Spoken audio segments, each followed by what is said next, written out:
नमस्कार, जी राजस्थान पर आप देख रहे हैं आप नो राजस्थान। आपके साथ मैं हूं प्रतिज्ञा ठाकुर। आपको सीधे बीकानेर लिए चलते हैं, जहां मुख्यमंत्री भजन लाल शर्मा कार्यक्रम में मौजूद हैं, संबोधित कर रहे हैं। सुनिए।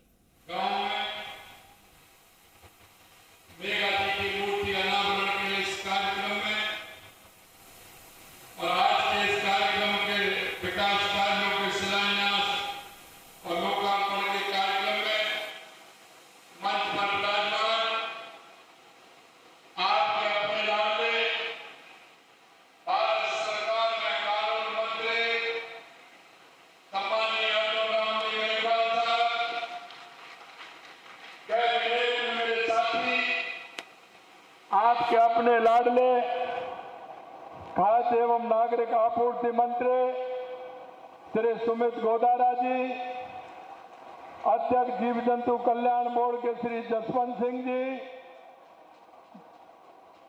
अध्यक्ष विश्वकर्मा बोर्ड श्री रामगोपाल सुथार जी, आपके युवा लोकप्रिय विधायक व अंशुमान सिंह जी भाटी, विधायक खाजूवाला श्री विश्वनाथ जी, विधायक डूंगरगढ़ श्री ताराचंद सारस्वत जी, विधायक बीकानेर पश्चिम जेठानंद व्यास जी, प्रदेश के उपाध्यक्ष मुकेश दादी जी, प्रदेश के उपाध्यक्ष बिहारीलाल बिश्नोई जी, जिले के प्रभारी बलवीर बिश्नोई जी, जिले के प्रभारी ओम सारस्वत जी, पार्टी के जिला अध्यक्ष श्याम जी पंचारिया, शहर की हमारी अध्यक्ष सुमन ठाजेर जी, आईटी के प्रदेश के संयोजक अविनाश जोशी जी और इस मेगासर गांव के सरपंच श्रीमती शोभा देवी जी और इस कार्यक्रम में आए सभी मेरे भाई और बहनों, सबसे पहले तो मैं आप सभी का वंदन करता हूं, अभिनंदन करता हूं और आप सभी को मैं प्रणाम करता हूं।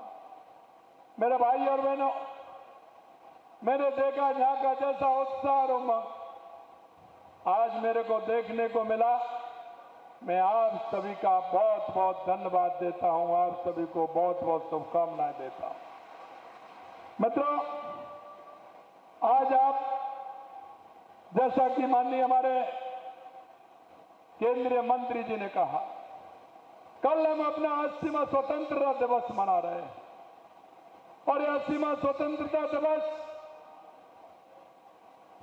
हमारे लिए बहुत ही महत्वपूर्ण है। आप सभी जानते हैं कि आज से 80 वर्ष पूर्व 15 अगस्त 1947 को हमारा देश आजाद हुआ था। मैं स्वतंत्रता दिवस की शुभकामनाएं और आपको बहुत बहुत बधाई देना चाहता हूं। आज स्वतंत्रता दिवस की पूर्व संध्या पर यह कार्यक्रम आयोजित हुआ है, लेकिन मैं आपसे एक बात और कहना चाहता हूं।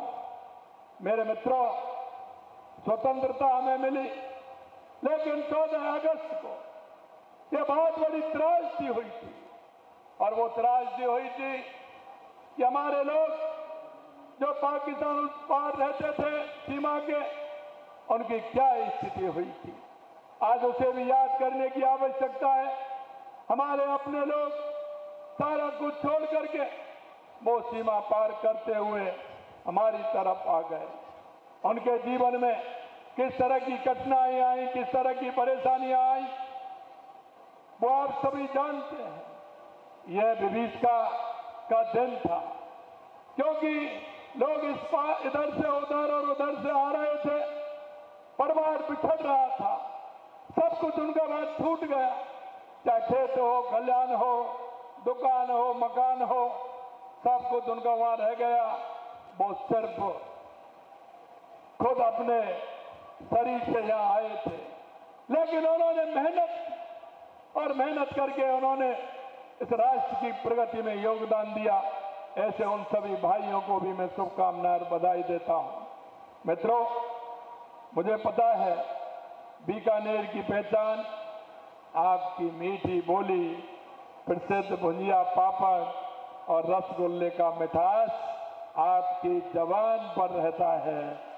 हमेशा आपकी बोली जो है बहुत मीठी होती है और भाई जो रसगुल्ला खाते हैं तो उनकी तो जबान मीठी ही होगी है।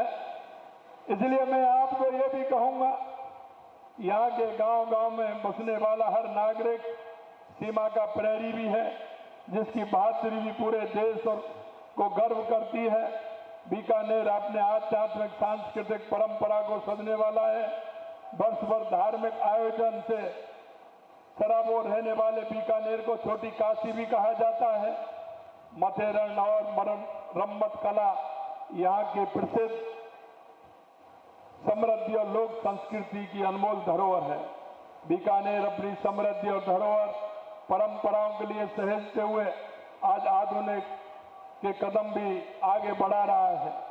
ऊर्जा से लेकर बुनियादी ढांचे बीकानेर राजस्थान के विकास का प्रमुख इंजन बनकर उभर रहा है। और आपने देखा अमृतसर जामनगर एक्सप्रेस जैसे आधारभूत ढांचा ने परियोजना को उत्तर भारत में एक बड़ा ट्रेड और लॉजिस्टिक कॉरिडोर बनाया है। मित्रों, आज मैं जिनके मेगासर में श्री मेघा जी महाराज की अश्वारूढ़ प्रतिमा का अनावरण करना मेरे लिए सौभाग्य की बात है। एक ऐसा महान पुरुष जिसके जीवन में परोपकार और साहस, अपने राष्ट्र के लिए समर्पित होकर के काम करना, आज निश्चित रूप से ऐसे व्यक्तित्व की मूर्ति अनावरण का सौभाग्य मुझे मिला है। यह प्रतिमा आने वाली पीढ़ियों को मेघा जी महाराज के अदम्य साहस, शौर्य और राष्ट्र सेवा के पथ पर चलने के लिए निरंतर प्रेरणा देती रहेगी। बीकानेर की ये पावन धरा सदियों से संतों, तपस्वियों, सूरवीरों, त्याग, सिद्धि और शौर्य से आलोकित रही है। मेरे भाइयों, मेघा जी महाराज इस महान परंपरा के प्रेरणा पुंज है। ऐसे महान सिद्ध पुरुष को मैं श्रद्धा सुमन अर्पित करता हूं। मैं बार बार उनको प्रणाम करता हूं। सांस्कृतिक और आध्यात्मिक और ऐतिहासिक विरासत को संरक्षण करने और नई पीढ़ी तक पहुंचाने के लिए हमारी सरकार निरंतर काम करती रहेगी। यह तपोभूमि कौलायत कपिल मुनि पैनोरमा का निर्माण यहाँ किया जा रहा है। कदरियाबाद से दशनाथ के जी पैनोरमा बना रहे हैं। बीकानेर के गौरवशाली इतिहास को सजोने के लिए राव बीकाजी पैनोरमा का निर्माण कार्य प्रगति पर है। मेरे भाइयों, मैं आपसे यह भी कहना चाहता हूं कि इस बीकानेर के विकास के लिए लगातार हमारी सरकार काम कर रही है। मित्रों, मैं कहना चाहता हूं, आज अभी अंशुमान भाटी जी कह रहे थे, लेकिन जब मैं देख रहा था कि कौलायत में काम कितना हुआ है, तो कौलायत के अंदर 2650 करोड़ रुपए के काम कौलायत के अंदर हुए हैं। ये सिर्फ एक कौलायत में नहीं हुए, राजस्थान के अंदर कोई भी विधानसभा हो, ऐसी कोई भी विधानसभा नहीं है जिसमें 500, 1000, 1500, 2000, 2500, 3000 करोड़ रुपए से कम काम हुए। क्योंकि हमारा ध्येय है कि राजस्थान की 8 करोड़ जनता के लिए हम काम करते हैं। लगातार जो विषय हमारे पास आता है, जो डिमांड हमारे पास आती है, जो काम आवश्यक होता है, हम उस काम को करते हैं। क्योंकि देश के सबसे प्रधानमंत्री नरेंद्र मोदी जी के नेतृत्व में वो कहते हैं कि अंतिम पंक्ति में जो व्यक्ति खड़ा है उसको हमारी सरकार का लाभ मिलना चाहिए। मेरे भाई और बहनों, हम माननीय प्रधानमंत्री जी के नेतृत्व में सबका विकास, सबका साथ, सबका विकास, सबका विश्वास और सबके प्रयास को आधार मानते हुए हम काम करते हैं। हमारे प्रधानमंत्री जी कहते हैं कि देश के अंदर 4 जातियां हैं।